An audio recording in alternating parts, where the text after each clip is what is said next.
Başlayaq. Deməli, 13-cü sualla davam edəcəm. Sualınız olduğu moment verə bilərsiniz, heç çəkinməyin. Yəni, izaha davam eləsəm belə, həmin hissəni deyin ki, tutaq ki, 13-cünü izah edirəm, 8-ci sualda problem var idi, onu izah eləyin. Yəni, andaca izah eləyək ki, heç bir problemimiz qalmasın yerdə. Bu belə. Deməli, Nuşu, həmçinin siz də, baxın, problem olanda həmin andaca xəbər eləyin, yaxşımı? Yaxşı. Tamamdır.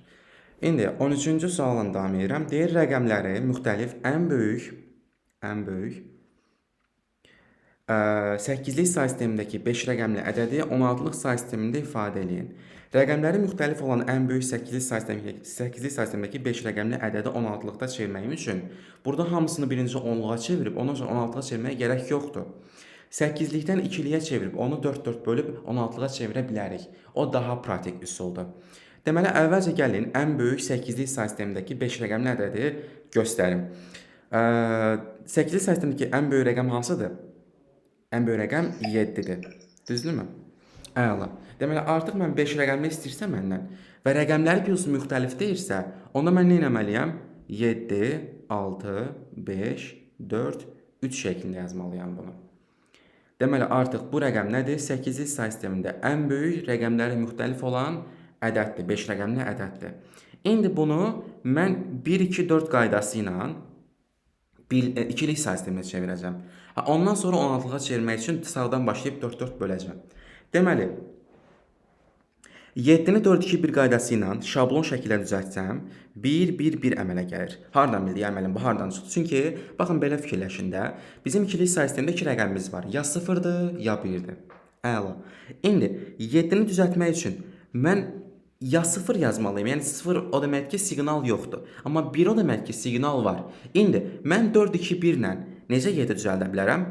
Təbii ki, 3-dən də istifadə etməklə. Yəni 4-dən də istifadə edirəm, 2-dən də istifadə edirəm, 1-dən də istifadə edirəm. Yəni 3-dən də siqnal var. Ona görə 3-ün də altına 1 yazdım. Deməli, artıq 7-ni ifadələmək üçün 1-1-1 şəklində yazmalıyam. İndi 6-ya gəldim. 6-nı düzəltmək üçün 4-2-dən istifadə etsəm kifayətdir. 1-1, amma 1-ə ehtiyac yoxdur deyə 0 yazdım bura. Çünki 4-2 kifayətdir 6-nı düzəltməyə. Deməli, artıq 6-nın da yerinə 1-1-0 yazsam kifayətdir. Sonra gəldim 5-ə. 5-i düzəltmək üçün 4-dən 1-dən istifadə etsəm olar. Deməli, 1-0-1. Bu şəkildə düzəltsəm, 5-i düzəltmiş olaram. Deməli, 1-0-1. 4-ü düzəltmək üçün təkcə 4-ün altına 1 yazmağım kifayətdir. Yəni, 1-0-0. Digərlərinin lazım deyil. 1-0-0. Gəldim indi 3-ə. 3-ü də düzəltməyim üçün yalnız 2 və 1-dən istifadə etsəm kifayətdir. Yəni, 0-1-1. 0-1-1-də ki, artıq 3-ün yerinə yazdım. Deməli, mənim bu 8-lik say sistemində olan bir ifadəmin 2-lik say sistemindəki qarşılığıdır. Yəni, bunun 2-lik say sistemində qarşılığı artıq budur. İndi mən bunu nə edəcəm? 16-lıq say sistemini rahat şəkildə keçirə bilirəm. Ay müəllim, necə? Sağdan başlayıb 4-4 bölürəm. Böldüm, böldüm və böldüm. Bitdi. İndi burada gördüyünüz 4-4 nəyə görə bölürəm? Çünki 16-lıq say sisteminə çevirəndə ikilik say sistemindən 4 bit 4 bit şəklində bölürəm. Ay müəllim, bəs 4 bit hardan çıxdı? Çünki 16 2 üstü 4-dür. Ona görə mən bunu 4 bit şəklində bölürəm. Ona görə 4-4 bölürəm. Çünki ikilik say sistemində bir simvol 1 bitdir. 4-4 bölməyimin məqsədi odur ki, bunu 16-lıq say sistemində 4 bit 4 bit şəklində bölürəm. İndi buradakı 4 dənə ifadəyə, normalda 8-lik say sistemində 3 dənə ədəd yazmışdım, 1, 2, 4. İndi 16-lığa çevirəndə isə artıq 1, 2, 4, 8 qaydasına istifadə edəcəm. Ay müəllim, niyə? Nəyə görə 4 dənə 1, 2, 4, 8 bu şəkildə yazıram? Çünki 16-lıq say sistemində 2 üstü 4-dür deyə artıq mən burada hər bir 4 dənə simvolu, elə ki 4 dənə burada olan ədəd var, onların hər birinə uyğun olan 4 dənə ədəd yazmalıyam. Bəs nəyə görə 1, 2, 4, 8? Çünki 2-nin qüvvətləri şəklində yazıram. 2 üstü 0, 1-dir. 2 üstü 1, 2-dir. 2 üstü 2, 4-dür. 2 üstü 3, 8-dir. 2 üstü 4 lazım olsaydı 16 yazardım bura. Bu belə. Deməli, gətirib bu şablonları bunun altına düzəcəm. Misal üçün 0, 0, 1, 1. Hansında siqnal var? 2 ilə 1-də siqnal var, düzdürmü? Deməli, artıq bu simvol mənə nəyə bərabərdir? 16-lıq say sistemində 3-ə bərabərdir. Sonra gəldim bura. Bunu da həmçinin düzürəm bura. 0, 1, 1, 0. Burada artıq 4 ilə 2-də siqnal var deyə artıq 4 ilə 2-ni cəmi nə edəcək? 6 eləyəcək. Sonra gəlib bunu düzsəm 1, 1, 0, 1. Artıq bu dəfə 8, 4 və 1 arasında altında deməli siqnal var. Ona görə 8 ilə 4 toplayıram 12, 12 üstə gəlsin 1 nə eləyir? 13 eləyir. Bəs 13 yaza bilərəmmi bura? Xeyr. Bəs 13-ün yerinə yazmalıyam dostlar? D. D yazmalıyam. Əlasız, çox sağ olun. Və burada qaldı 1, 1, 1. Ay müəllim, onda 1, 1 mən bu şəkildə yazsam 8, 4, 2000 tapmalıyam. Xeyr. Baxın dostlar, burada 3 dənə görəndə bunun qarşısında bir dənə 0 əlavə eləyin ki, mən bunu rahat şəkildə bura yerləşdirə bilim. Yəni qəşəng olsun da, qəşəng görünsün. Deməli 0, 1, 1-ini də yazsam, 4, 2, 1 də mənə siqnal verəcək. 4, 2, 1-in cəmini eləyəcək? 7 eləyəcək. Deməli artıq burada nə yazmalıyam? 7 yazmalıyam. Deməli cavabım nə olmalıdır? 7, D, 6, 3. Doğru cavab A variantı. Deməli siz burada, deyim sizdən nəyi yoxlayacaq? Görün bu, onluğa keçirmədən 8-likdən birbaşa, ikiliyə keçirib, ondan sonra ikilikdən 16-lığa keçirə bilirmi? Onu yoxlayır. Aydındır? Və plus da 8-lik say sistemində ən böyük 5 rəqəmli rəqəmi ədədi, rəqəmləri müxtəlif 5 rəqəmli ədədi tapa bilirmi? Bəli, tapa bilir. Deməli artıq məsələni həlləmiş olduq. Sualınız var burada?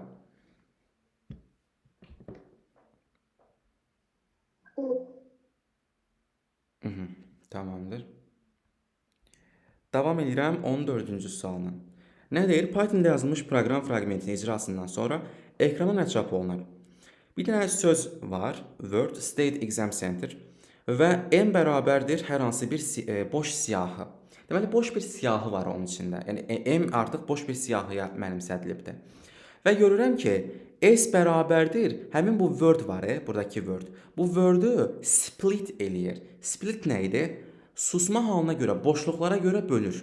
Təkrar deyirəm, susmaya görə, boşluqlara görə bölür. Susma halında boşluqlara görə bölür. Nə deməkdir bu? Sizin bir ifadəniz varsa, splitlə versəz, yəni həmin ifadə nöqtə split hər hansı 2 dənə mörtəzə, artıq hər hansı ifadəni boşluqlara görə böləcək. Yəni burada bir boşluq var, böldüm, burada bir boşluq var, böldüm. Artıq onların hamısını nə edəcək? S-ə siyahı şəklində təqdim edəcək. Deməli, splitin mənası nə oldu dostlar? Split odur ki, sənin bu verdiyin ifadə var cümlə. Həmin cümlədə olan sözləri boşluqlara görə bölür. Boşluqlara görə böləndən sonra onlara hər bir element kimi baxır. O sözlərin hamısını siyahıya yığır və təqdim edir. Bitdi. Ona görə bizim artıq S-imiz nə olacaq? Bir dənə siyahı olacaq, hansı ki içində state ayrı bir söz kimi, exam ayrı bir söz kimi, center ayrı bir söz kimi yazılacaq. Okey, yazılsın müəllim. Sonra for i in s nə deməkdir?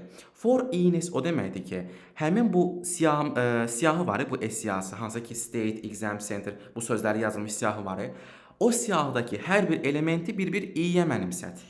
Baxın, for i in-in mənası budur. Yəni s-in içində, ingiliscədən ini bilirik, içindəki hər bir elementi i-yə mənimsət. Bu deməkdir. Okey, tamam, mənimsətdim. Ondan sonra həmin bu elementi 2 dəfə artır. Ay müəllim, axı bu sözdə axı bu necə 2 dəfə artırım? 2 dəfə sözü artırmaq olur. Misal üçün biz əgər exam sözünü 2-yə vursaq, ard-arda exam yazılmış olacaq. Başa düşdük dostlar? Ard-arda 2 dəfə exam sözünü yazmış olacağıq. Tamam müəllim. Deməli bu artıq nə edir? State artıq eləyir state. Exam eləyir exam. Center eləyir center bu şəkildə. Və yeni sözümüz artıq i-miz nə olur? Bu olur. 2 dəfə ard-arda yazılmış sözlər. Əla. Və deyir ki, K-nın da qiyməti nədir? Yəni K-nı biz axı M-ə append eləyəcəyik. M nə idi? Bizim boş siyahımız idi. Həmin o M siyahısına K-nı nə eləyəcək? Append eləyəcək. Bəs bu K nədir müəllim? K-nı düzəltmək üçün deyir ki, belə bir adımlardan istifadə elə. Həmin bu 2 dəfə ard-arda yazılmış söz var. Onun 0-cı indeksli elementini götür. Yəni 1-ci elementini götür, onu deyir. Üstünə gəl. Həmin elementin üstünə gəl. Həmin elementdə olan len i çıxılsın 1-ci indeksli element. Nə deməyə çalışır burada? Misal üçün, exam. Normalda mənim sözüm tutaq ki 4 hərflidir, düzdürmü? Artıq 4 hərflidirsə, mənim artıq sözüm olacaq nə? 8 hərfli. 8 hərflidən birini çıxsam nə olacaq? 7 hərfli, düzdürmü? Yəni 7 olacaq da, düzdür? Əla. Deməli, artıq mən həmin sözdəki hansı indeksə baxmalıyam, hansı elementə baxmalıyam? 7-ci indeksli elementə baxmalıyam. Hər dəfə mənim 7 olur? Xeyr. Sözdən sözə dəyişir. Sadəcə siz bunun məntiqin bana düşməlisiniz. Deməli, bu isə nə olacaq bizdə? Bu isə həmin sözdəki sonuncu indeksli elementi elə bir ki ekrana verir. Bu şəkildə. Deməli, len i çıxılsın 1 bizdə nə hesabladı? Sonuncu, elə ki, normalda tutaq ki, n hərfli söz deyil. Həmin n hərfli sözdən biri çıxın, nə edəcək? N çıxılsın 1. Tutaq ki, İqzəm sözü, tutaq ki, elə özümdən atıram. İqzəm sözü 4 hərflidir, düzdürmü? İndi mənə cavab versin Mehmet. Mehmet, İqzəm sözü 4 hərflidir, düzdürmü? Bu 4 hərfli sözün sonuncu indeksi neçədir?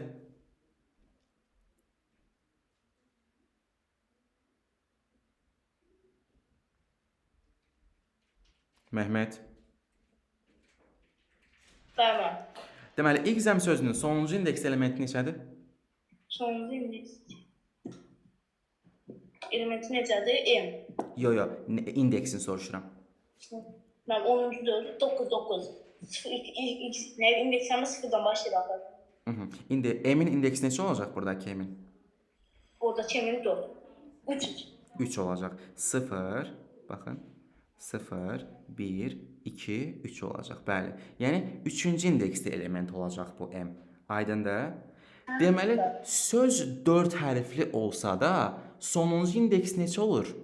3 olur. Yəni uzunluqdan bir vahid kəm olur. Misal üçün Azərbaycan sözünə baxaq. Sonuncu indeks neçə olacaq müəllim? Uzunluqdan bir vahid kəm. Baxaq. Misal üçün Azərbaycan sözünə baxıram. Azərbaycan. 0, 1, 2, 3, 4, 5, 6, 7, 8, 9. Bu şəkildə. Sözün uzunluğu nə qədərdir? 10-dur. Bəs sonuncu indeks neçədir? 9-dur. Hardan bildim? Uzunluqdan bir vahid çıxdım. Yəni 10-dan bir vahid çıxdım, oldu 9. İndi bu da, baxın, bunu harda görsəz tanıyın. Yəni bir dəfə izah verirəm. İkinci səfər artıq bunu anlamış olun, dərk eləmiş olun. İkinci səfər bu şəkildə izaha ehtiyac qalmasın. Deməli, len i çıxılsın 1 nə olacaq? Artıq bizim sonuncu indeksimizi götürəcək. Deməli, başlanğıc indeksi götürdük, sonuncu indeks elementi götürdük və görən sonra nə edir bu? Deyir ki, həmin sözün uzunluq var, i, len. Deməli, bu nə edir? Həmin sözün uzunluğunu götürür və sətrə çevirir. Yəni, deyir ki, normalda İqzəm idi, düzdürmü? Sən bunu 2-yə vurdun, oldu neçə uzunluqlu söz? 8 uzunluqlu söz, düzdürmü? Artıq o 8-i sən mətnə çevir və artıq bunlara yapışdır. Baxın, bu hissəyə yapışdır. Yəni, dolayısıyla K bizə nəyə verəcək? Başlanğıcda olan elementi, sonra yanınca verəcək sonunda olan elementi və sözün uzunluğunu. Belə. Və bunların hamısını deyir, neynə? Append elə M-ə. Tamam. Deməli, məndən dolayısıyla istəyir ki, M-ə nələr yığmaq lazımdır? M-ə yığmaq lazımdır state sözünü. State sözünün başlanğıc hərfi S-dir, son hərfi E-dir və uzunluğu nəyə bərabərdir? Kim deyə bilər, uzunluğu nəyə bərabərdir state-in? 5. Xeyr, artıq mən state-i 2-yə vurmuş oluram axı. Onda nə olacaq? 10. Bəli. Artıq mən sözü 2 dəfə yanına yazmış olduğuma görə yeri mənim sözüm nə olacaq? 10 olacaq. Yəni, S-E 10. Tutaq ki, mənim birinci artıq elementim nədir? K buydu və bunu əlavə elədim M-ə. Getdi. M hal-hazırda bu vəziyyətdədir. Sonra davam edirəm. İqzəm üçün mənə kömək eləyə bilərmi Sevda? Bəli. Buyurun Sevda. Birinci E olacaq. M. 8. Mükəmməlsiz. Sonrakı üçün mənə kömək eləsin Aytac.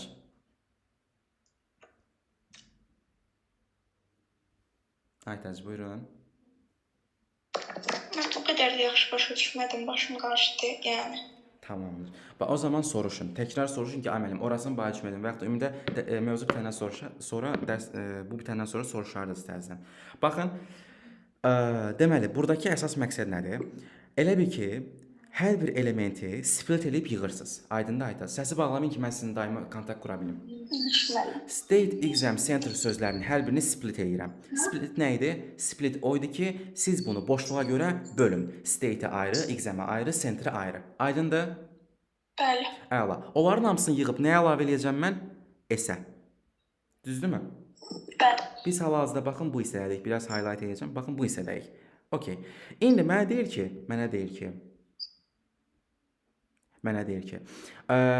S-in içində olan hər bir element var. Bu elementləri i-yə mənimsət. Düzdür? Bəli. Artıq S-in içində olan state, exam, center-ə tək-tək toxunacam. I ilə toxunacam. Və sonra deyir ki, i-ni 2 dəfə vur, 2-yə vur və təzədən i-yə mənimsət. Dolayısıyla bu nə edəcək? 2 dəfə artacaq. Bəli, state olacaq state, exam olacaq exam, center olacaq center. Aydındır? Bəli. Əla. Ondan sonra deyir ki, k-ya sən nəsə əlavə eləməlisən, m-ə daha doğrusu nəsə əlavə eləməlisən, amma k-nı əlavə eləməlisən, düzdürmü? Görə indi k nədir? Onu araşdıraq, düzdürmü? İndi buranı silirəm. Gəlin bura təzədən baxaq. Baxın. Deməli, 0-cı indeksli element. Bu nədir? Bizim 0-cı indeks mükəmməlsiz, əla, başlanğıc elementi. Bəs len i çıxılsın bir nədir? Burası biraz qaldı. İndi baxın, exam sözünün uzunluğu nə qədərdir? 5. Yox, exam sözü. Uzunluğu nə qədərdir? Görməm, fikrim qarışıb. Bəli. Exam 4-dür, düzdürmü? Bəli. Bəs indeksləsəz 0, 1, 2, 3 şəklində sonuncu indeks nə qədər olacaq? 3. 3 olacaq. Sonuncu indeks nömrəsi 3 olacaq. Ay sağ ol. İndi 4 uzunluqlu sözün sonuncu indeksi 3-dürsə, deməli en uzunluqlu sözün sonuncu indeksi nə olacaq? 6. Yox, baxın. Uzunluğum 4-dür. Amma sonuncunun indeks nömrəsi neçədir? 3. 3-dür. Yəni əgər uzunluğum n olsa, sonuncusu neçə olacaq onda? N çıx 1. Mükəmməlsiz, əla. İndi deməli artıq uzunluqdan bir vahid çıxıramsa, deməli bu nəyi hesablayır əslində? Sonuncu. Bitdi. Sonuncu indeks deməkdir. Yəni bir də bunu elə anlayın ki, bir dəfə təzədən qayıtmaq məcburiyyətində qalmayasınız. Aydındır? Bu belə başlanğıc, son, bitdi. İndi də görürəm burada nəsə əlavə eləyir. Len i nə deməkdir? Sayır da nə qədər element oldu? Aysa uzunluğunu sayır sözün. Okay. Və həmin uzunluğu nə edir? Sətrə çevirir və artıq bayaqki başlanğıc və son elementə bir də bərkidir onları, düzdürmü? Bəli. Əlasız. İndi mən bu səhnəni silirəm. Sualınız varsa verin, silməmişdən qabaq. Xeyr, yoxdur. Həmçinin digərləri dostlar. Xeyr, yoxdur mən. Tamamdır. Okay. O zaman mən bu hissəsini silirəm. Aytasına hələ ki davam edirik. Deməli, bu nə edir? K-ya həmişə nəyə mənimsədir? Başlanğıcı, sonu və bir də həmin 2-yə vurulmuş, baxın təkrar edirəm ha, 2-yə vurulmuş elementin uzunluğunu sətrə çevirib əlavə edir. Aydındır? Bəli. Ona görə misal üçün state sözünün başlanğıcı s-dır, sonuncusu e-dir. Və bu sözün uzunluğu nə qədər olacaq onda? Sözün uzunluğu qaldı. Nə qədər olacaq sözün uzunluğu?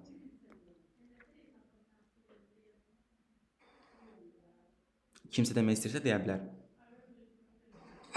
Bəli. Nəyə görə? Çünki state 5 uzunluqdur. Biz bayaq onu 2-yə vurduq axı.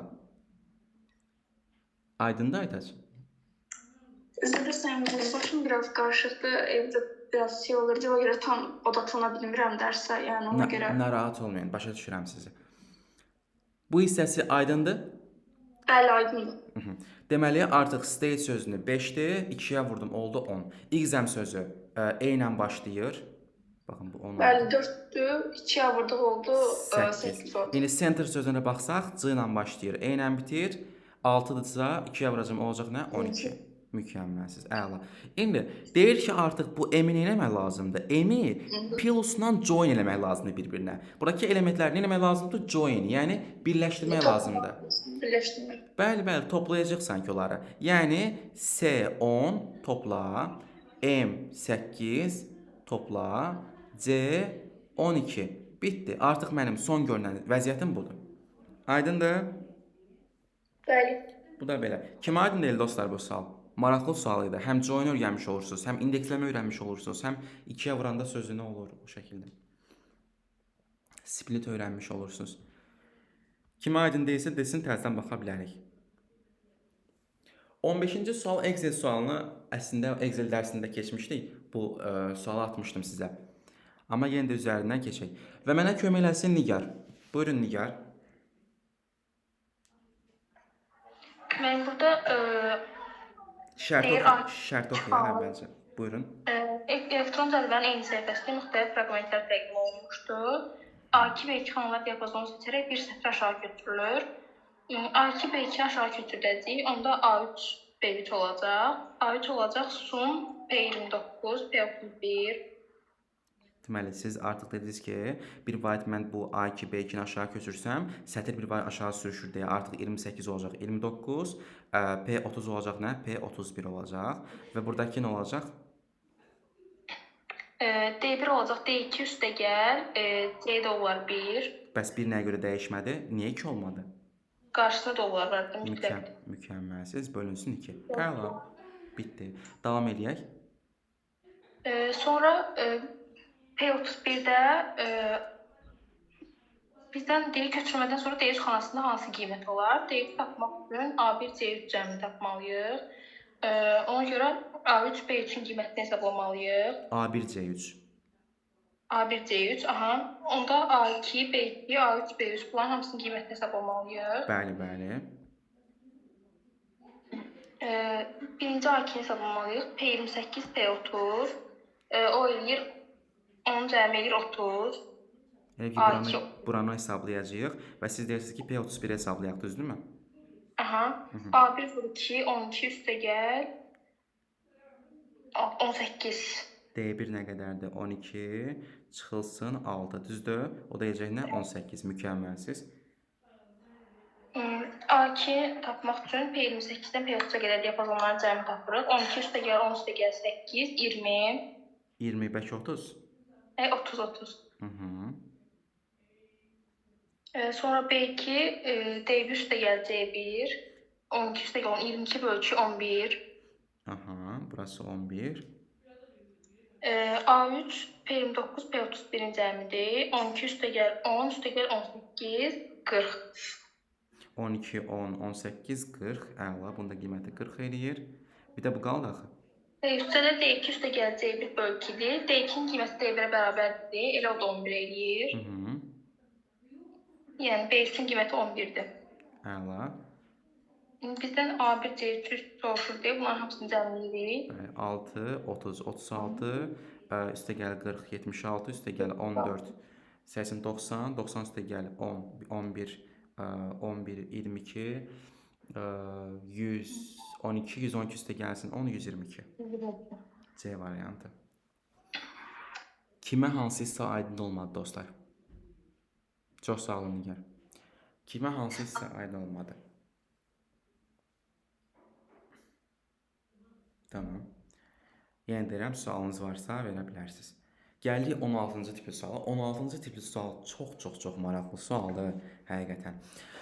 Nə deyir bizə? Python dilində yazılmış proqramın icrası zamanı A və B dəyişənlər cütünə hansı ifadələr daxil edilərsə, nəticədə MM, LL, YY, yəni YY çap edilməz. Deməli, bir dənə bizdə def var və buradan A ilə B-nin çap olunmağını istəyir və həmin funksiyanı çağırır. Görün, burada funksiya nə iş görülmüş ki, M, L, Y-yi çap etməz deyir mənə. Maraqlıdır. Görürəm ki, aha, Mehmet əlin qaldırdı. Buyurun Mehmet. Mən deyim. Aha, Ayan, buyurun. Burada bu yoxlayır ki, birinci A-dakı olanlar M kimi mənim sədrdə. Birinci daxil etdiyimdəkiləri yoxlayır. Əgər ikinci daxil etdiyi yoxdursa, yəni ikinci daxil etdiyi hərf 4-sə, 2 dənə həmən şey çap edir. Deməli, Ayan deyir ki, burada A ilə B girişə verilibdir, amma burada M verilib. O heç bir çaşqınlıq yaratmasın sizdə. Sanki bu A-nın yerinə M girib söhbətə, bu da N-in yerinə B girib söhbətə. Düzdürmü Ayan? Bəli. Aha. Sonra Ayan deyir ki, mən buradan bir şey anladım. İndi gəlin o anladığımıza ətraflı baxaq. Deyir ki, K adlı bir sətr var imiş. Çox sağ olun Ayan. Deməli, K adlı bir sətr var imiş. Həmin sətrin üzərində isə görülmüş və ondan sonra return edilmiş. Görək K-nın üzərində hansı işlər görülmüş. Deyir, for I in M. M siyahısında, M və yaxud da sətrində fərqi yoxdur. M-in içində olan hər bir elementi neynə? I-yə mənimsət. Deyir ki, həmin elementin hamısı mənimsətdə. Deyir ki, əgər həmin element N-dan fərqlidirsə, hansı ki ikinci elementdən, baxın, birinci M gəlirdi dostlar, sonra N gəlirdi. Gözləyim, buranı sileyim. Bircə saniyə. Aha, baxın, birinci M gəlir, sonra N gəlir, görürsünüz. Deməli, deyir ki bizə, əgər M-in içində olan hər bir elementə baxıram tək-tək, hər bir elementi N-dan, yəni ikinci gələn bu elementdən fərqlidirsə, Onun da K-nın üzərinə gəl nəyi? Həmin elementin 2 mislini. Maraqlıdır. Onda əgər mən M-mı, L-lı, Y-yi əldə eləmişəmsə, deməli artıq M-nı, L-nı, Y-nı nə ediblər? 2-yə vurublar ki, bu vəziyyət alınıb, düzdürmü? Super, əla. Deməli, mən burada görürəm ki, N-dan fərqli, baxın, N var ya burada, görürsünüz, N-nı hərf olaraq demirəm, aslında dəyişən olaraq deyirəm. N-dan fərqli hər bir elementi 2-yə vurur və çap eləyir. Aydındır? Yəni, N olmasın, başqa nə olursa olsun, onları çap eləyir. 2-yə vurub çap eləyəcəm. Baxın, bu işin məqsədi budur. Deməli, Malay sözünə baxıram. Malay sözündə M-nı 2-yə vuracam. Çünki mənim daxil olan hərfimə baxın, A hərfi, düzdürmü? Deməli, bax, bu N-dır, bu da ki M-dır. M-da olan hər bir elementi baxır tək-tək, M-ya baxır, A-ya baxır, L-ya baxır, A-ya baxır, Y-ya baxır. Hər bir elementə baxır. Deyir ki, əgər hər bir element A-dan fərqlidirsə, onda onu neynə? 2-yə vur. Yəni, M A-dan fərqli olduğuna görə 2-yə vuracaq, M olacaq. A bizim fərqlidir, axı eynidir, ona görə götürmürəm. L-nı 2-yə vuracam, çünki fərqlidir. A fərqli deyil, Y isə fərqlidir. Deməli, artıq M, L, Y-yi çap olunacaq. Amma bizdən deyək ki, çap etməz. Çap etməzi soruşur, baxın. Əla. İndi gəldim ikinciyə. M, L, Y çap olunacaq, amma X çap olunmayacaq. Ona görə M, L, Y 2 dəfə çap olunacaq. Bu getdi. Yəni, bu şəkildə analiz edin testi. Baxın, B hərfi, düzdürmü? B-ya baxıram. Çap eləməyəcəm, çünki mənim qadağan olunmuş simvolumdur bu. Bunu istifadə edə bilmərəm mən. B-ni də istifadə eləməyəcəm. M-dan 2 dəfə istifadə edəcəm, L-dan istifadə edəcəm, amma B-dan istifadə eləməyəcəm, Y-dan istifadə edəcəm. Deməli, M, L, Y-yi alınacaq burada. Gəldim D-yə. P qadağan olunmuş simvolumdur. P-ni silirəm. P-ları silək, gəlin dostlar. P-ları sildim. Qaldı nə? M, L, Y. Bunların da hər birini 2-yə vursaq, M, L və Y-yi alınacaq. Bu da getdi. Gəldim bura. X qadağan olmuş simvolum mənim, düzdürmü? X-ları silirəm. Baxın, H-ları sildim. Nə qaldı? M, bir dənə M qaldı, bir dənə L qaldı, bir dənə də Y qaldı. Gördünüzmü? Artıq bu dəfə hər bir elementi 2-yə vursam, 2 dəfə, yəni təkrarlasam, artıq M, bir dənə də M, çünki baxın, bu 2 dənə M buna görə gəlir. 2 dənə M buna görə gəlir. 2 dənə L gələcək buna görə və 2 dənə də Y gələcək buna görə. Artıq mənim hərfim M, L, Y olmayacaq. 4 dənə M olacaq. Ona görə artıq Y bunu çap eləməyəcəkdir. Kimə hansı isə aydın olmadı? Deyə bilər. Dostlar, aydın olmayan hissə var. Baxın, soruşa bilərsiniz.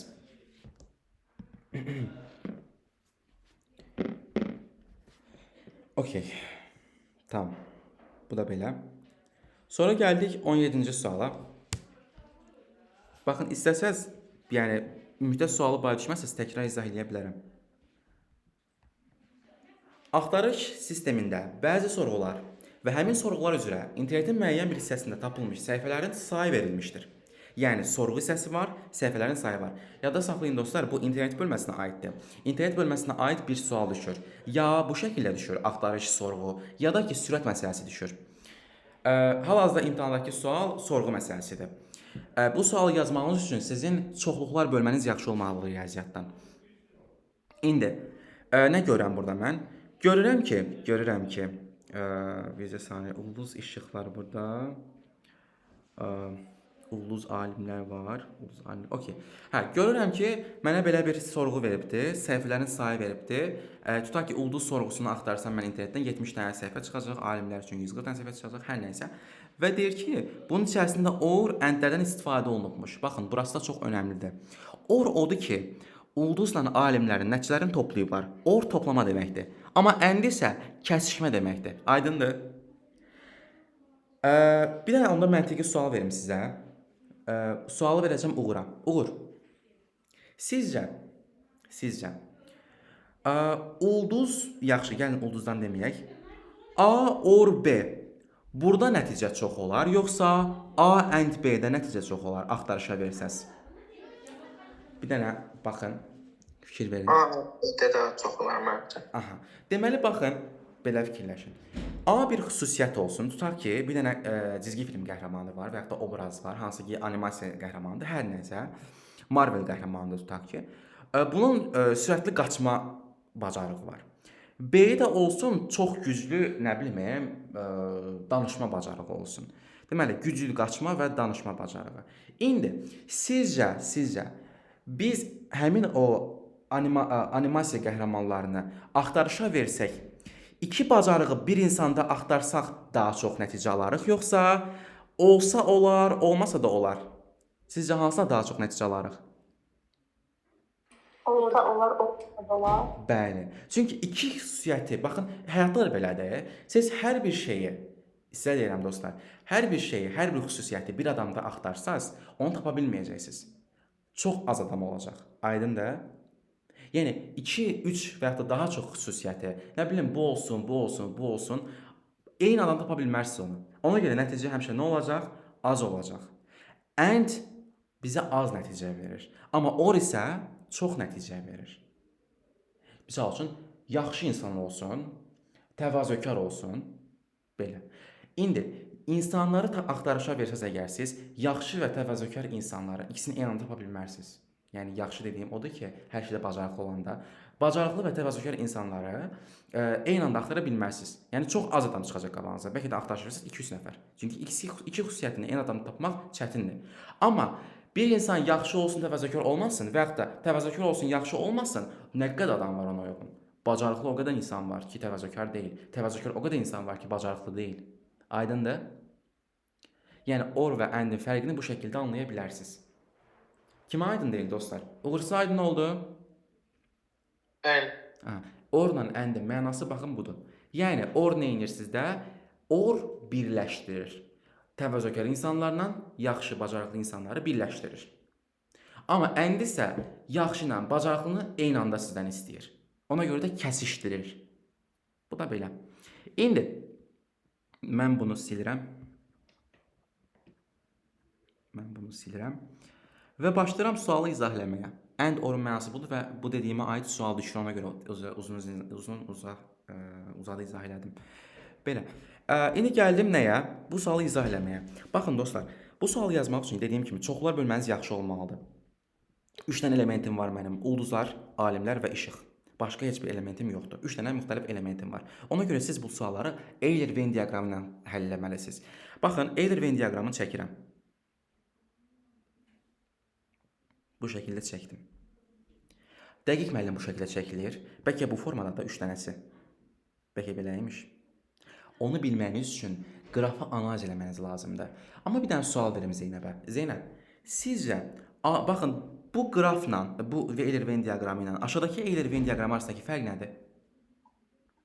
Birincisində üstündə ortağı var, ikincisində yox. Mükəmməlcə, çox sağ olun.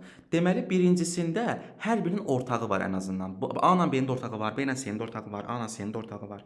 Amma burada isə, misal üçün, ABC şəklində yazsam, A ilə C görün nə qədər bir-birindən uzaq düşüb. A ilə B-nin ortağı var, B ilə C-nin ortağı var, amma A ilə C-nin ortağı yoxdur. Ona görə siz həmin o qrafı qurmamışdan öncə siz öz-özünüzə sual verməlisiniz. Görəsən, hər birinin ortağı varmı? Kəsişməsi varmı? Əla. İndi, deməli, deməyə çalışdığım odur ki, əgər iki element cəmlənirsə, təkrar deyirəm, iki element cəmlənirsə, deməli, onların içində kəsikmə də mövzudur, düzdürmü?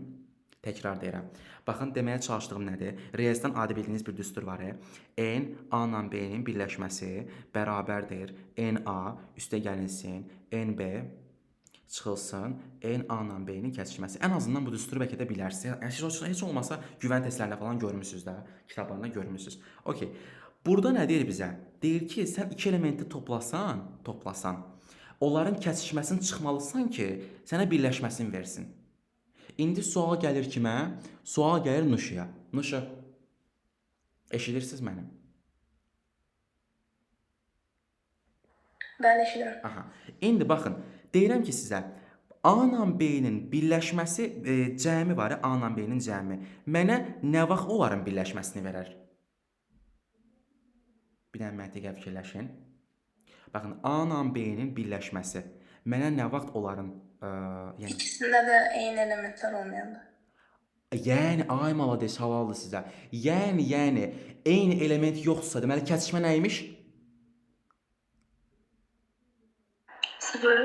Mükəmməl. Birləşməsi. Kəsişmə artıq yox. Düşün baxın, kəsişmə artıq sıfırdır. Öz dediyiniz bayaq dediyiniz çox doğru qərar idi. Deməli, onların artıq ortaq elementləri yoxdur deməyə çalışdınız. Yəni artıq onların kəsişməsi yoxdur. Yəni Nigarın dediyi kimi artıq kəsişmə nə imiş? Sıfır imiş. İndi baxaq görək ki, kəsişmənin sıfır olması o deməkdir ki, yəni təzədən qayıdıram, tərs teoremə qayıdıram. Onların ayrı-ayrılıqdakı cəmləri bərabərdir nəyə? Onların birləşməsinə. Yəni onların ayrı-ayrı qiymətləri bərabərdir. Onların nəyinə? Oruna. Or birləşməyi də axı bayaq tapdıq. Deməli, indi mən bir dənə fikir verəcəm nəyə? Bunu həll etməyiniz üçün dostlar, biraz gözünüz açıq olmalıdır. Görməyiniz üçün daha doğrusu. Baxın, bir dənə fikir verin nəyə? Ulduz alimlər bir də onların oruna.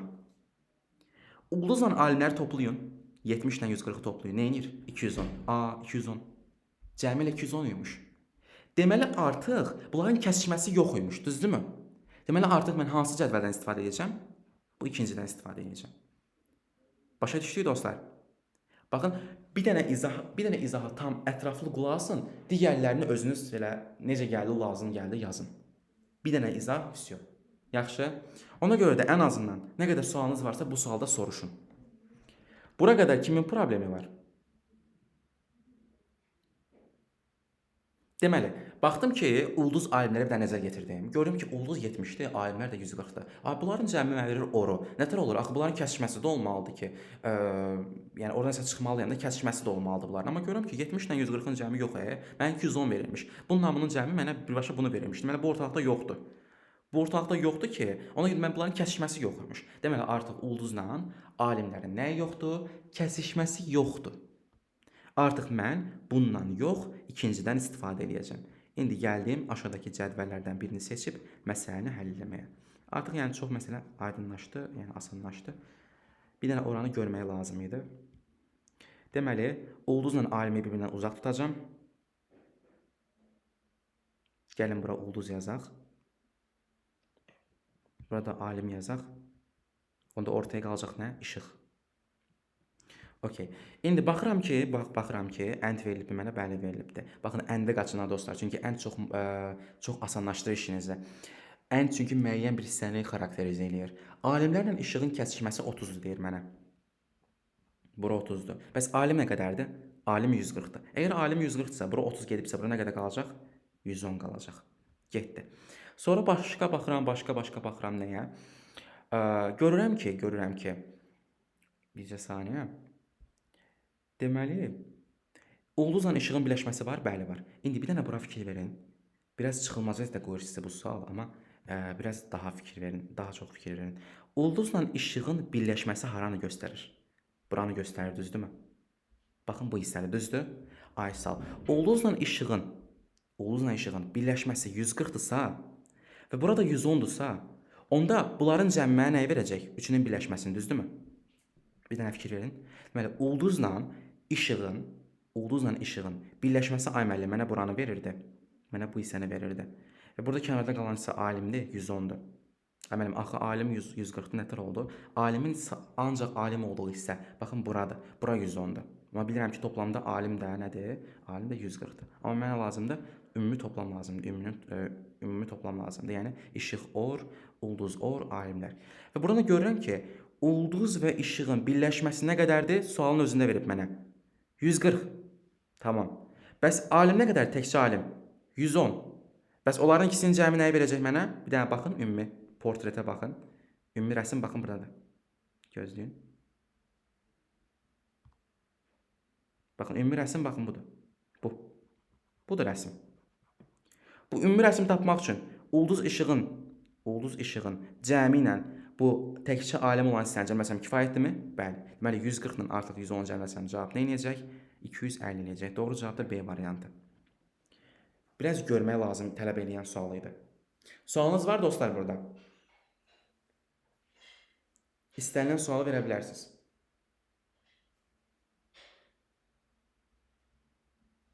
Tamamdır. Bu belə. Sonra gəldim 18-ci suala. Verilmiş ifadənin qiymətini hesablayın. Baxaq. İmtahana düşə biləcək testdəndir. Yəni, OTK-da da var, digərlərində də var. Yəni, asan tipə sualdır. Bu sual üçün mənə kömək eləsin Səma. Səma, buyurun. Bəli, mən. Aha, buyurun, bu sual sizdə. Deməli, variantlara baxaraq ki, bizdə megabaytla tələb edir cavabı. Ona görə əvvəlcə megabayta çevirək. 3072 kilobayt neçə megabaytdır? 3 megabayt. Necə tapdınız? Tam 125-ə. Bəs necə tapdınız bu 3 megabayt olduğunu bir daha onu deyin. Çünki 3-10 kilobayta bölməliyəm. Əla. Yəni 2024-ü bölürsüz. Super. Sonra 4-də 1-ə vurduq. Əla. Sonra Bəli, sonra 2048-in də 2 megabaytdır. Onu da yenə 2-də 1-ə vururuq. və bunu da vururum optionaya 2-yə. 2-yə. Aha, buyurun. Daha sonra 4-də 3 üstə gələk 1, vuraq 2.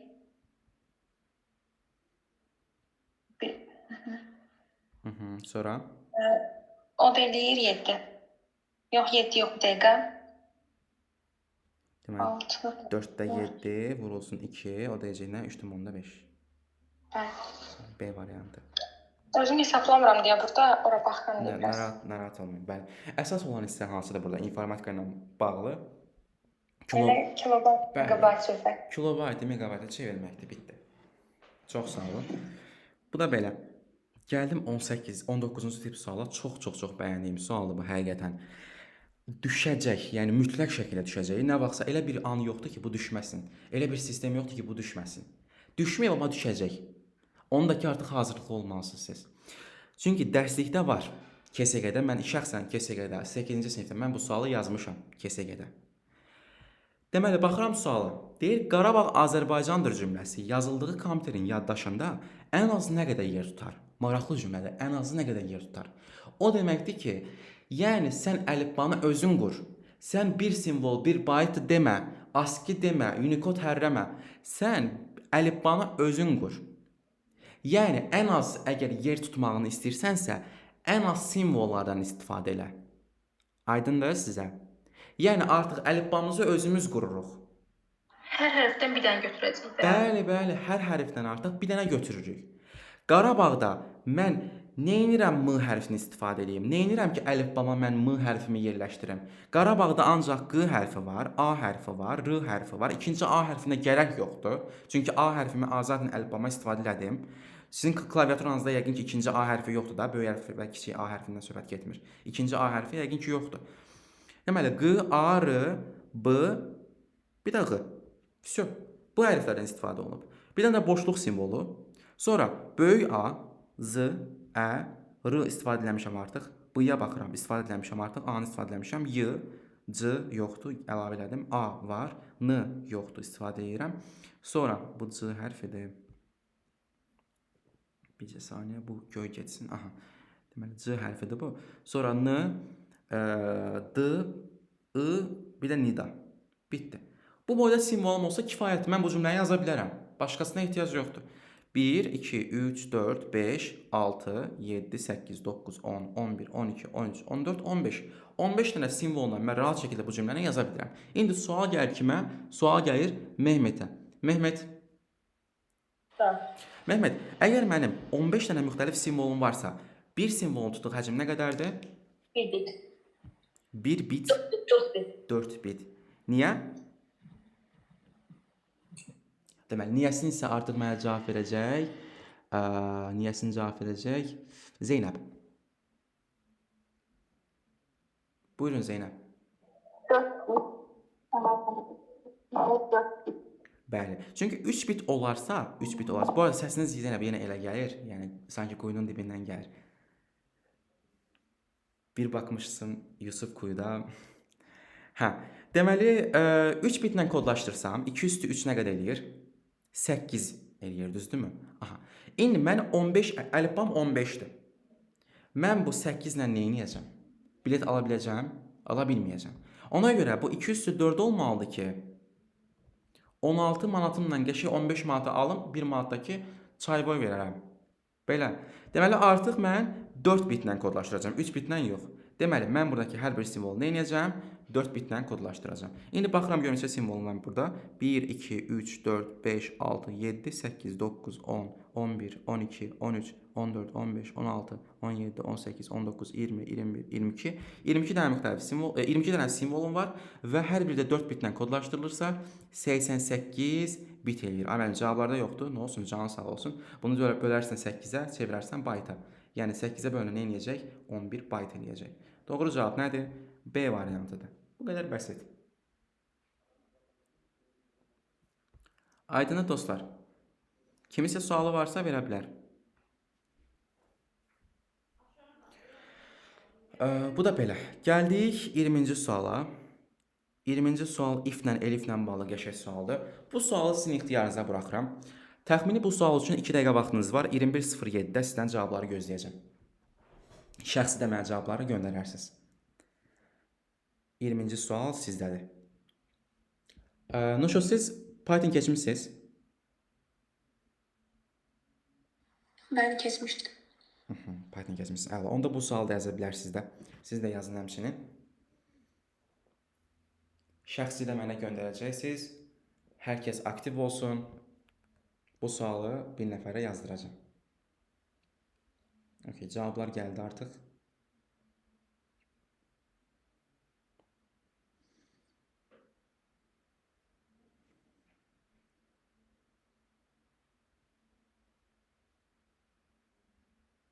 Mehmet, sizin sualınıza cavab verəcəm, narahat olmayın. Yaxşımı bu algoritmlə bağlı olan sualınıza? Oldu müəllim. Tamamdır.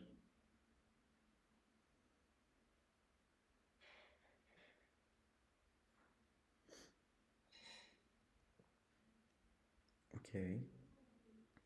İmtahanda mütləq şəkildə Pythondan bir sual if, elif, else fərqləndirmək və ya da çaşdırmaq üçün düşür. Aydındır. Kimlərinin bəxti gətirir if, elif, else asan düşür yazır. Kimlərinin isə qarışıq düşür. Amma yazıla biləcək tərzdədir.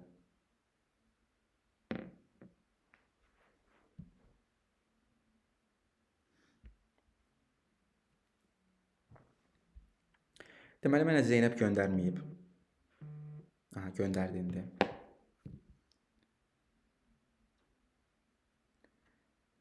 Okey. Okey. Aytac da göndərdi. Uğur. Uğur dərsdə yoxdur indi.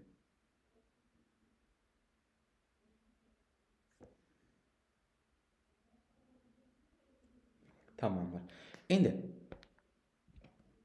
deməli, Nuşu, baxın, sizlə bərabər bu sualı yazacağıq. Amma əvvəlcə sizin izahınızı dinləmək istəyirəm. Olar, bərabər baxaq suala ki, görüm hardadır problem. Onu araşdırmaq istəyirəm. A bərabərdir 20. Səs aça bilərsiniz zəhmət olmasa. Bəli. A bərabərdir 20, B bərabərdir 6. Davam edin.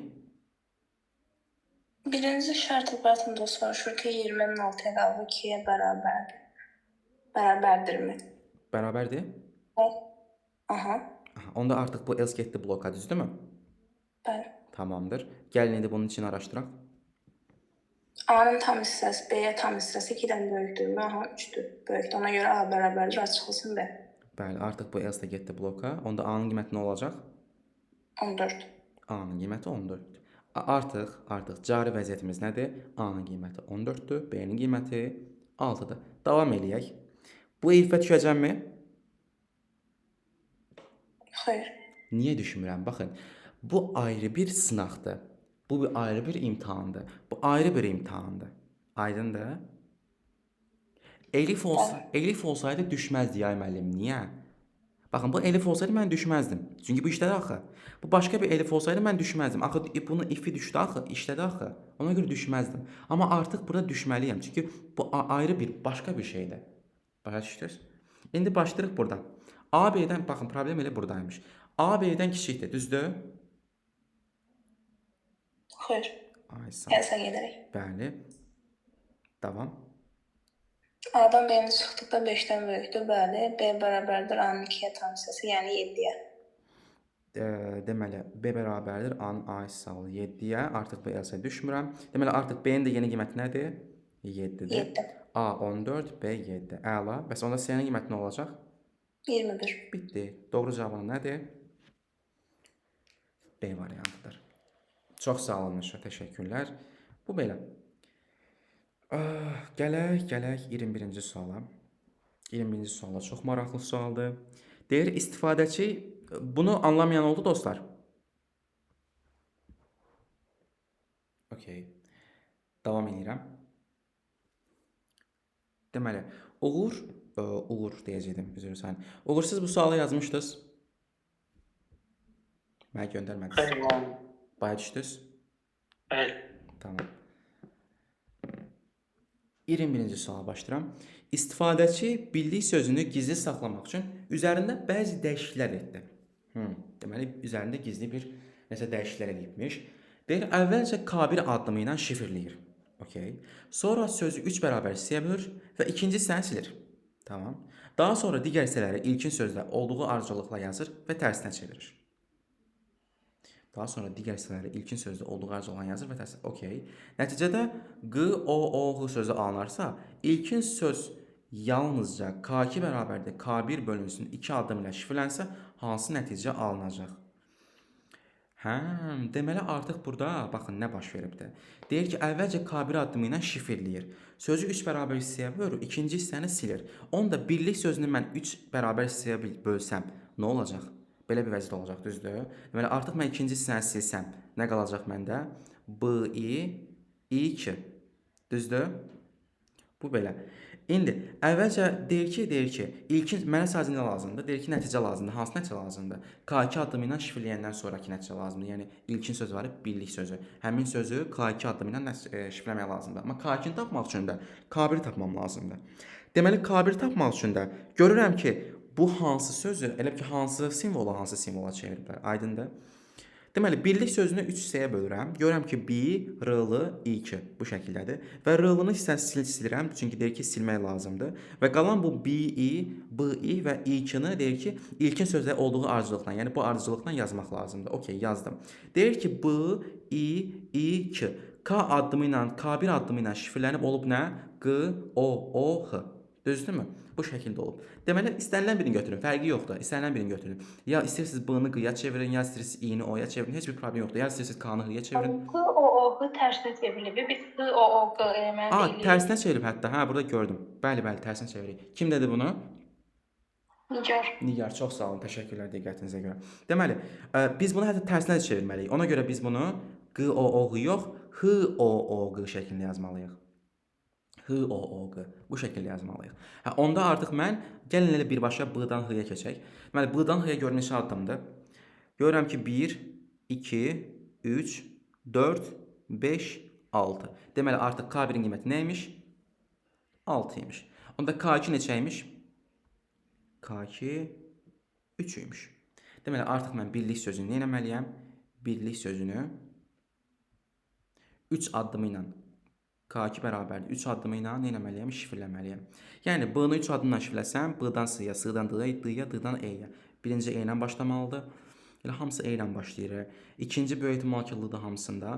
İndi üçüncüyə bir dənə baxaq. Üçüncü nədir? R hərfidir. R hərfindən 3 addım sonra nə gəlir? R-dan C-ya, C-dan T-ya, T-dan U-ya, U gələcək.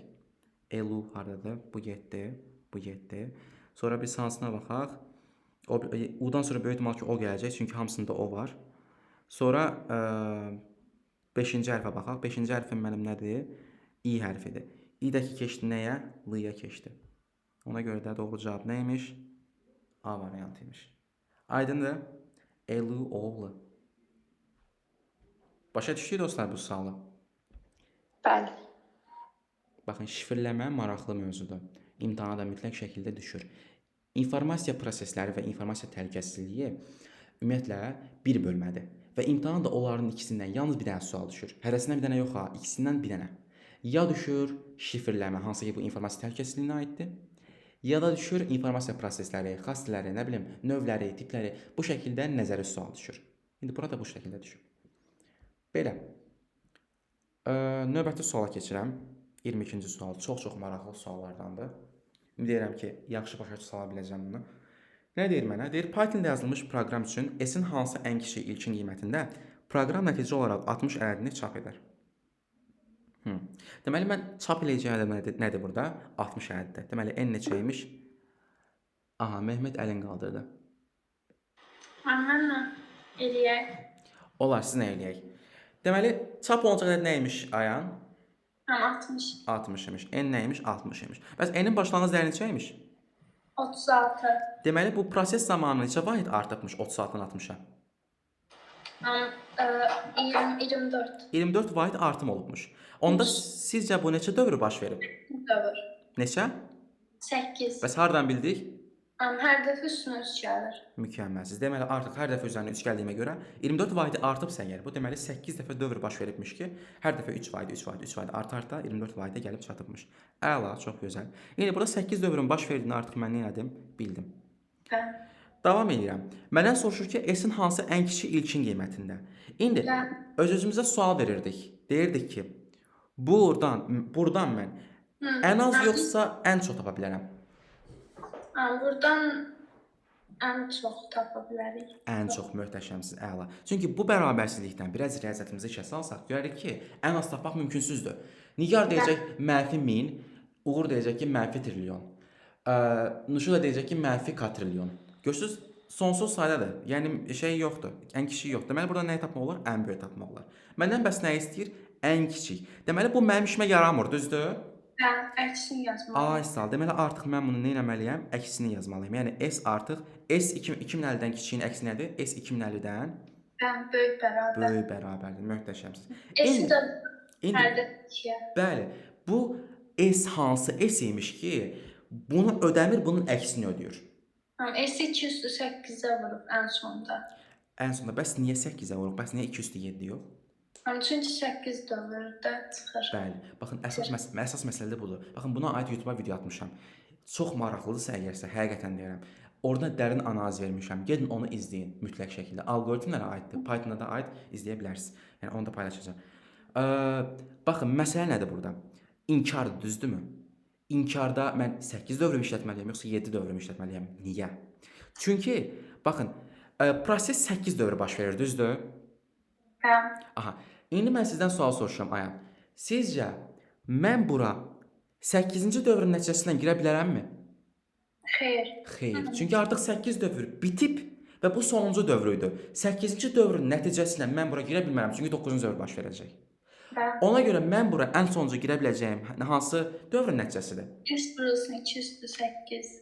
Yox, hansı dövrün nəticəsidir mən bura girə biləcəyim? Yox, 7-ci dövrün nəticəsidir. 7-ci dövrün nəticəsinə giriş 8-də son bulur. Bəli. Deməli, əgər mənim bu okey olsaydı mənim üçün, yəni bununla tapmağa icazəm olsaydı mənim, yəni bu mənə kömək eləsəydi ki, bu bərabərsizlik mənə kömək eləsəydi ki, mən ən kiçiyi tapım, onda mən deyərdim ki, hə, sən əgər mənə icazə verirsənsə, deməli, aysa 7-ci dövr nəticəsindən mən sənə girməliyəm ki, artıq mən orada 7-ci dövr baş verdirim. Yəni, başa düşdünüz mənim fikrimi? Amma burada artıq mənə icazə vermədiyi üçün ən kiçik qiymətin tapılmağına mən bunu inkar elədim və dedim ki, hə, okey, sən mənə icazə vermirsən, mən bunun inkarını təsdiq etmək üçün nə etməliyəm? 8-ci dövrün nəticəsindən girməliyəm. Girə bilmirsən axı. Zaten girə bilmədiyim üçün bunun inkarına üst tutdum da. Aydındır? Baxın o şəkildə. Deməli, artıq mən bura nə ilə girəcəm? 8-ci dövrün nəticəsindən. Axı bayaq dediniz ki, nəyə girə bilmirdim axı 8-ci dövrün nəticəsindən? Çünki mən böyük tapır. Bəli, bura girə bilmirdim. Amma bura girə bilirəm ki. Bəli. Ona görə artıq mən nə edəcəm? S-i vuracağam 8 dəfə 2-yə. Yəni S vurulsun 2 üstü 8. Artıq buradakı S nəymiş? S vurulsun 2 üstü 8-dir. Böyük nədir? Böyük bərabər nədir? 2050-dən. 2050-ni bölərsiniz 208-ə. Onda 8 tam neçəsə düşür? Yəni S böyükdür 8 tam neçəsədənsə. Ən kiçik tam əldə 9 olur. Bəli, S-in ən kiçik tam əldə 9-dur. Möhtəşəmsiz, çox sağ olun. Və burada bir dənə həngamə var. O həngaməyə baxaq görək hansı həngamədir. Bunun üçün qırmızını götürüm. Bəli, artıq ay müəllim S9, ona cavab yoxdur axı 9. Məsələ burada bir şey var, onu görməkdir. Aydındır? Bəli. Orada da yenə də ən kiçiyi tapmaqdan ötürü mən bu 7-yə tam boş cavab 8 alınıbsa başqa da ola bilər. Bu 9 7 burası 949. Ümumiyyətlə bəli, çox sağ olun. Baxın, bəli, təşəkkür edirəm. İndi baxın, məsələ nədir burada? Pythonda tam bölmə anlayışı biraz işi qəlizləşdirir.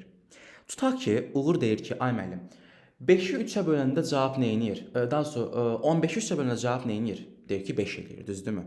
Amma Ayan deyir ki, mən 16-nı deməli, daha doğrusu 14-ü bölsəm bizə saniyə, deməli 15-i 3-ə bölürəm 5, bir də 14-ü 3-ə bölürəm eləyəcək.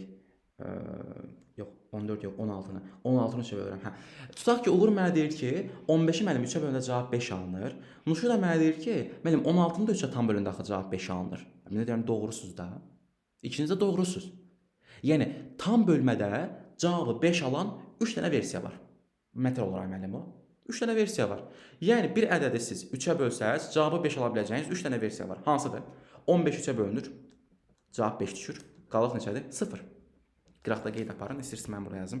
Deməli, 15-i 3-ə bölürəm. Tam hissə nə düşür? 5 düşür. Qalıq 0. 16-nı 3-ə bölün. Tam hissə 5 düşür. Qalıq 1. 17-ni 3-ə bölün. 5 düşür. Qalıq 2. Amma 18-i 3-ə böləndə artıq 5 düşmür. Neçə düşür? 6 düşür. Aydındır? Baxın, bu hissəni anlamanız lazımdır, əgər bu cavaba gəlmək istəyirsinizsə. Deməli, birazdan deyəcəyim o izahı vermək üçün, yəni bunun izahını vermək üçün biraz bunu anlamanız lazımdır.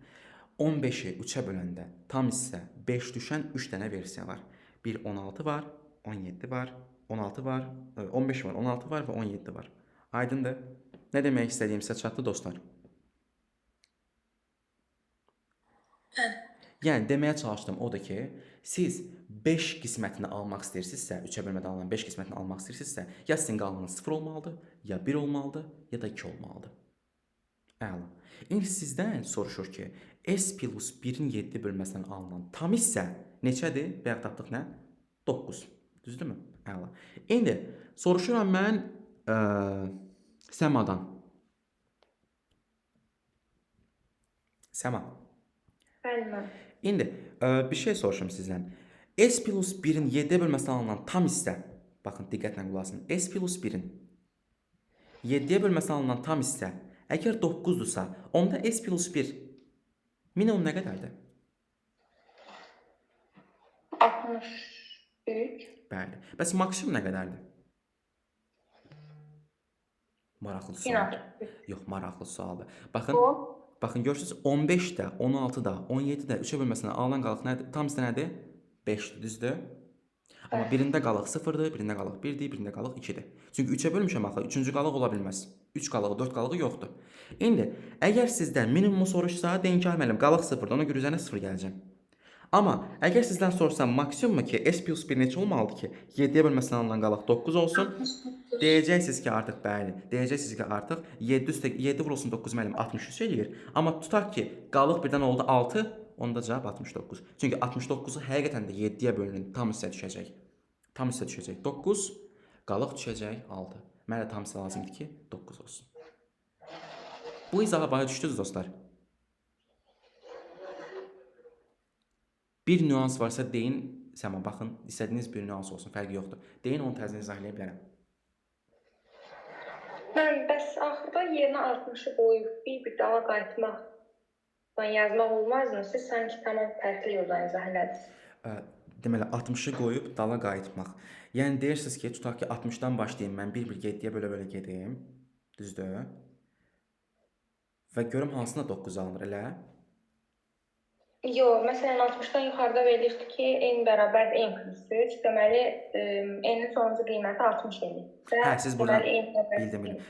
Siz dövrlərin sayında qalmısınız. Okay. Dövrlərin sayına baxın, onlar problem deyil, amma yəni qısa yol var da. Misal üçün baxın 36-dır, düzdürmü? Mən 60-a qalxmalıyam, düzdür? Neçə vayda artmışam? 24. 24. Hər dəfə 3 vayda artıramsa, deməli neçə dövrün nəticəsində 24 atmışam? 8 bitdi. Bir də geriyə qayıtmaq 3-ə 3 çıx, 3 çıx, 3 çıx, 3 çıx. Yəni imtahanı gedir axı. O burada Python sualı sizi gözləyir, yazmalı, ətraflı. O nə qədər suallar var. Aydındır? Bəli. Əlasız. Всё, bu da belə. Və yekun nəticədə məndən nə istəyirdi? Ən kiçik qiymətini istəyirdi. Ona görə mən s plus 1 bərabərdir 63 deyirəm müəllim. Çünki mənə 69 lazım deyil, ən böyük lazım deyil. Mənə 63 ən kiçik lazımdır. Hə, onda s plus 1 müəllim 63-dür. Onda s nə olmalıdır başlanğıc dəyəri? 62 olmalıdır. Çünki üzərinə 1 gəlib 7-yə bölməsən onların hamısını tapıram. Deməli s-in başlanğıc dəyəri neçədir? 62-dir. Doğru cavab nədir? Y variantı. Bildik. Bu da belə. Digərlərinizdə həmçinin dostlar, baxın, sualınız varsa verin. Müəllim, orada 9-u hardan tapdıq? S plus 1 bölü 7 bərabər 9 yazmısınız. Baxın, bu bərabərlikdən, bu bərabərsizlikdən gözləyin sizə onu qəşəng sarı rənglə göstəreyim. Bu bərabərsizlikdən. Elə ki S olsun 208 böyükdür bərabərdə 2050 yazılıb, düzdürmü? Bəli. Artıq hər tərəfi 208-ə bölünən neçə qalacaq? S böyükdür bərabərdir 8-dən neçəsə? 8-dən neçəsə isə böyük, ən kiçik də hansıdır? 9. Allah'ım, çox sağ ol. Bəli, buyurun. Yenə deyirəm dostlar, bu suallara baxacağıq bir-bir, təzədən, təkrar. Çünki düşən sualdır və mütləq şəkildə lazımlı sualdır. Yəni, belə əsas da ala bilərsiniz və yaxud da, nə bilim, izahına zaten YouTube'da baxacaqsınız. Gəldik və bugünün son sualı, 23-cü sual. İnşallah digər suallarda növbəti dərsdə baxarıq. Burada qəşəng algoritm sualı var, hansı ki bu da ən böyük, ən kiçik, yox bu deyil. Bu deyil, növbəti testdə olacaq o. Sonra HTML sualı var, sonra Windows sualı var, açıq sualları var. Onların hamısına baxacağıq növbəti dərsdə. Bir dənə də verilənlər bazası sualımız qalıb. 23-cü sual. Deyir, dim.png və rt.docx fayllarının həcmləri uyğun olaraq 70 KB və 32 KB-dır. Baxın, bu çox maraqlı sualdır. Yəni, bunu xüsusi vurğulayıram dostlar. İndi çox da deyə bilmirəm. Çox xüsusi vurğulayıram. Mütləq şəkildə bu sualı qeyd alın, yaxşımı? Bu belə. dim.png və rt.docx fayllarının həcmləri uyğun olaraq 70 KB və 32 KB-dır. Mətn faylı həcmi A kilobayt olan klasterə malik diskə, qrafik faylı isə həcmi B kilobayt olan klasterə malik diskə yazılarsa, ümumilikdə 12 klaster istifadə olunar. Bu faylların diskdə tutduqları həcmlərin cəminin ən kiçik qiymətini tapın deyir mənə. Maraqlı sualdır. Bəs necə yazmaq olar? Fikri olan var? Belə özün fikri. Öz təklifi olan. Bəs bərabər yazmaq istəyən biri var? Dostlar, aktiv olun. Mən dim.png faylı deyirsə, deməli bu burada qrafik faylıdır. Docx deyirsə mətn faylıdır. Deməli biz mətn faylının həcmini A kilobayt artıraq. Yəni 32 kilobayt plus A yazaq. 70-də plus B yazaq. Deməli, mətn faylinə siz deyirsiniz ki, artı 32 yazırıq və qrafik faylinə 70 yazırıq. Okey, bunun aslında razıyam. Tamam. Daha sonra deyir, ümumilikdə 12 klaster istifadə olunur. Deməli, A kilobayt olan klasterə A kilobaytlıq klaster var. Bu klasterə yazılır. Və buradan da deməli 70 kilobayt isə nə edir? 70 kilobayt isə B kilobaytlı klasterə yazılır və buradakı klasterlərin sayısı cəmlən nə olacaq? 12 olacaq. Məndən də soruşur ki, bu disklərdə tutduqları həcmlərin cəminin ən kiçik qiymətini tapın. Yəni 32 kilobaytdan 70 kilobaytın diskdə tutduğu həcmi tapmaq lazım imiş. Onda biz diskin ümumi həcmini tapmalıyıq əvvəlcə. Axı biz klasterləri tapmalıyıq, düzdür? Deməli, klasterlərin həcmini tapmalıyıq, eləmi? Hərəsini hər aylıqda 12-yə bölünməli deyilik mən. İndi, xeyr. Baxın, çox maraqlı sualdır. Həqiqətən çox maraqlı sualdır. Baxın, məntiqən fikirləşin. Bir faylın həcmi 32-dirsə, o heç diskdə tutduğu həcmi artar yoxsa azalar? Yəni, bir faylın öz həcmi var, bir də diskdə tutduğu həcmi var. O boyda test olur. Eyni qalır. Artar. Ay madəs, əlasız. Ya artacaq, ya da eyni qalacaq, düzdürmü? Ya artacaq, ya da eyni qalacaq. Yəni, heç bir fayl görə bilmərsiniz ki, fayl birdən-birə yoxa çıxdı. Elə bir şey yoxdur. Ya fayl 32 kilobayt olacaq, yəni klaster elə olacaq ki, 32 kilobayta bölünəcək. Ya da ki 32 kilobayt aşacaq. Heç bir faylı gizlədə bilmərsiniz Windows sistemində. Yəni güzəştə getmir. Ya klaster artıq qalacaq, yəni 32 kilobayt aşacaq, olacaq 35 kilobayt, nə bilim 40 kilobayt bu şəkildə, ya da ki 32 kilobayt olaraq qalacaq. Əgər məndən istəyirsə ki, tutaq ki 32 kilobaytlıq bir şey ayət elə ki misal üçün də gəlin belə deyim. Gəlin belə daha rahat deyim. Əgər məndən istəyirsə ki, bunların elə ki diskə tutduğu həcmlərin cəminin ən kiçik qiyməti olsun, qiymətləri elə ki həcmləri cəmi ən kiçik olsun, onda bunların həcmləri artmasın. İstəmirəm artsın da. İstəmirəm. Aydındır? Bunların qiymətləri artmasın ki, ən kiçik olsun.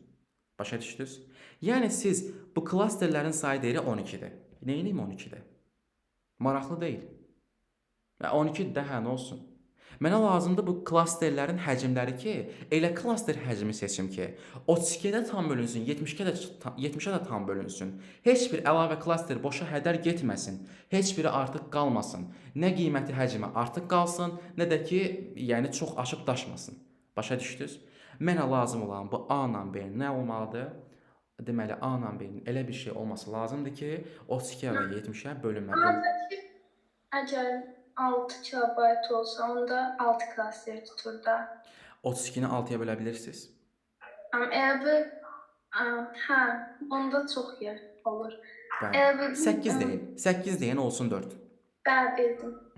Deməli A ilə B-ni siz elə seçməlisiniz ki, artıq 32 və 70-ə bölünən bir şey olsun. Başa düşdünüz? 32-də A-ya bölünsün, deməli 32 A-ya bölünsün, 70 də B-yə bölünsün. Artıq Onlar burada da 12-yə bərabərləməliyik. mükəmməlsiz, əla. Vəsə. İndi A ilə B-nin elə qiymətini tapmaq olar? Bir dənə baxaq. 8 qoysaq 4 düşür, düzdürmü? Ona da 8 qalır. 70-i nəsə bölmək olur. 70-i də böləndə 7 tanesi neçə düşür, o da yuvarlaqlaşdıranda 8 eləyir. İndi məsələ odur ki, artıq yuvarlaqlaşdıranda artıq bu 70-in həcmi olacaq, artıq daşacaq, düzdürmü? Mən 2 və 10 kimi bölmək olar da. 2 və 10. 2-yə bölsək 16 eləyir. Yox, elə yox. Klasteri birini 2 dənə götürmək olar, birini 10 dənə. Tam bölün. Ay malades, yəni deyirsiniz ki, bu 2 olsun, müəllim, bu da 10 olsun. Onda bu B-nin qiyməti 7 olacaq, bu A-nın qiyməti olacaq 16. Möhtəşəmsiz. Əla. Yəni tərs məntiqlə getmək olar. Baxın dostlar, əsas informatika budur, məntiqdir. Yəni universitetə gələndən sonra zaten görəcəksiniz ki, əsas şey məntiqdir. Bu belə. Yəni əslində bu iş bilirsiniz necədir? Deyim sizə. Bunu əslində bu şəkildə yazmırlar. Bunu 32 bölünsün A, üstə gəlsin 70 bölünsün B. Bu şəkildə yazırlar. Sadəcə bunu yazmıram. Çünki məsəl üçün mən şərt verirəm. Mən aslında deyirəm ki, elə şey edin ki, ən böyük olsun ki, nə bilim bu ən kiçik qiymətini alsın bu şəkildə. Amma əslində bunun elmi şəkildə yazılışı budur. Yəni 32-nin A-ya bölməsindən alınan tam hissə yuvarlaqlaşdır yuxarı. Başa düşdünüz? Belə. Yəni bunu yazmağa hələ ki gərək yoxdur. Onu inşallah universitetdə. Onun yerinə nə edirsiniz? Onun yerinə bu şəkildə məntiqi düşünürsünüz. Bu sonuncu versiyanı kim verdi? Nigar, çox sağ olun Nigar, təşəkkür edirəm sizə. Deməli, 32 bölünsün A müəllim 2 olsa, 70 bölünsün B 10 olsa, onda deyərik ki, A 16 imiş, B də 7 imiş ki, rahat şəkildə bölünsün və cəm 12 verilsin. Əla. Əgər mümkünsə, problem deyil. Deməli, artıq burada nə olacaq? 32 kimi qalacaq, 70 də 70 kimi qalacaq, heç bir artım, daşım falan olmayacaq. Onların da həcmlərinin cəmi nə olacaq? 70 də gəlsin, 32. Cavab da nə imiş? 102 imiş. Y variantı. Yenə deyirəm, mütləq şəkildə diqqət etməli olduğunuz sualdır. Belə. Yəni maraqlı tipikdir də, heç test oxusunda yoxdur bundan. Bu boyda izahdan hər hansı bir qaranlıq qalan məqam oldu dostlar.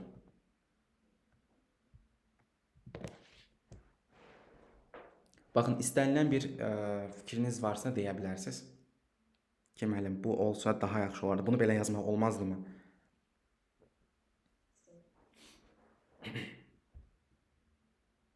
Mən 17-nin son düsturu var idi. Aha, baxın, düstur. Düstur ən zəhləm gedən bir ifadədir düstur. Mən də ilan gedirəm, məcburən əzbərləmişdim görə işimə gəlirdi. Heç xoşum gəlmir də. Baxın, o düsturu burada işlədin, alınır. Nətər? Həmin dediyiniz düstur burada işlədin, görün, alınır. Sualda işlətdim alındı. Burada, bu sualda. Hə.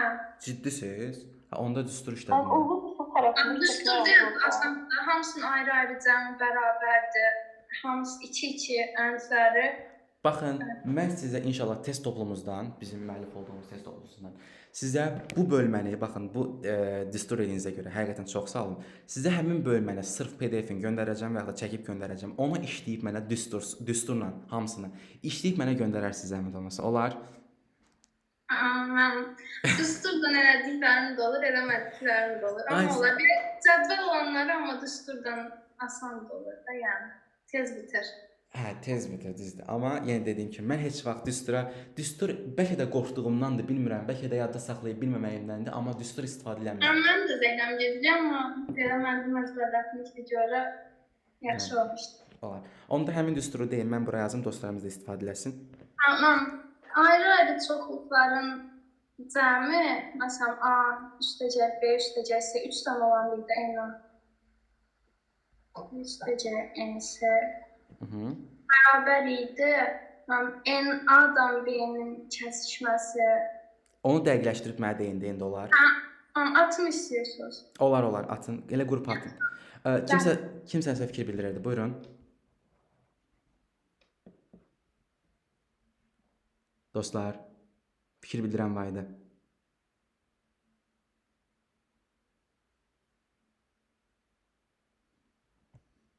Bayaqları cavab verə bilmədim, üzrü sayın.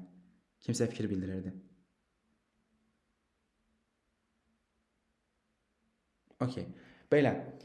Əlavə bir sualınız varsa, nə bilim, bu sualı anlamamışam. Bu sualda qaranlıq qalan məqam var. Kimisində bir şeylər varsa deyin. Buradayım elə hazır dərsdəymişkən izah edeyim. Yoxdursa o zaman. Uğur, sualınız var? Erməni. Tamamdır. Hər bir şeyi anladınız dəqiq. Bəli. Okey. O zaman sağ olun, gecəniz xeyrə. Sən də məmnunsan. Sağ olun. Səma, sizə link atacağım, narahat olmayın. Sualınız var? Hələ ki yox.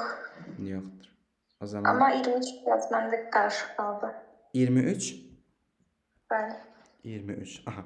Baxın, bu hissədə məqsəd nədir? Məqsəd nədir sizə deyim. Digərlərini də gözləyin, sağollaşım, sizə əlavə bunu izah edəcəm, tamammı? Yaxşı. Tamam. Nigar, sualınız var? Xeyr mənim. Tamam o zaman. Gecəniz xeyrə. Sağ olun. Eyvah. Sevda. Xeyr mənim. Sağ olun o zaman. Gecəniz xeyrə. Sizin də sağ olun. Sağ olasın. Zeynəb. Xeyr yox mənim. Sağ olun o zaman. Gecəniz xeyrə. Sağ olun. Xeyr. Mehmetciğim, sual var. 28-ci sual var idi, algoritm olan. Onu atmışdı yəni. Hə, elə baxın, Səmanın da algoritm deyir ki, bir neçə sual var, onun izahına baxmaq istəyirdim mən. Onlara elə bu da onlara daxil olsun, olar Səma? Bəli. Olar. Tamamdır. Onda 28-ci suala baxacağıq. Bir dənə onda biz bir dənə cəld şəkildə 23-ə baxaq, ondan sonra 28-ə qayıdaq. Deməli dostlar, 23-də nə idi məsələ? Sizə deyim. 23-dəki məsələ odur ki, deməli, siz fayllar klasterlə işləmisiniz Səma? Bəli mən. Aha. Orada necə idi? Ya fayl aşıb daşırdı, yəni bir diskdəki size on disk var idi, bir də faylın ölçüsü var idi, düzdürmü? Bəli. Aha. Faylın ölçüsü tutaq ki x olsa və yaxud da 32 olsa, onun diskdə tutduğu həcmi ya 32 olacaq, ya da 32-dən çox olacaq, düzdür?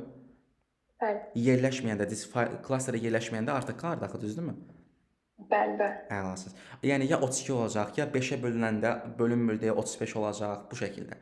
Yəni bizdə istəyirik ki, cəmi ən kiçik olsun, düzdür? Bəli. Onların elə ki, diskdə tutduğu həcmlər ən kiçik olsun. Yəni diskdə tutduğu həcmin ən kiçik olması üçün deməli bunlar azalası deyil ki, az miqdar olası deyil də 32-dən 30-a düşəsi deyil ki. Onun yerinə nə olmalıdır? Bu özü kimi qalmalıdır, düzdür? Bəli. Əla. Deməli artıq 70 kimi qalacaq ya da 32 kimi x-də artmamalıdır. Ona görə mən deyirəm ki, tutaq ki, bu əgər 32 kilobaytı A kilobayt həcmə malik olan klasterə yığıramsa, onda oradakı klasterlərin sayını tapmaq üçün nə edəcəm? 32-ni böləcəm A-ya, düzdürmü? Bəli.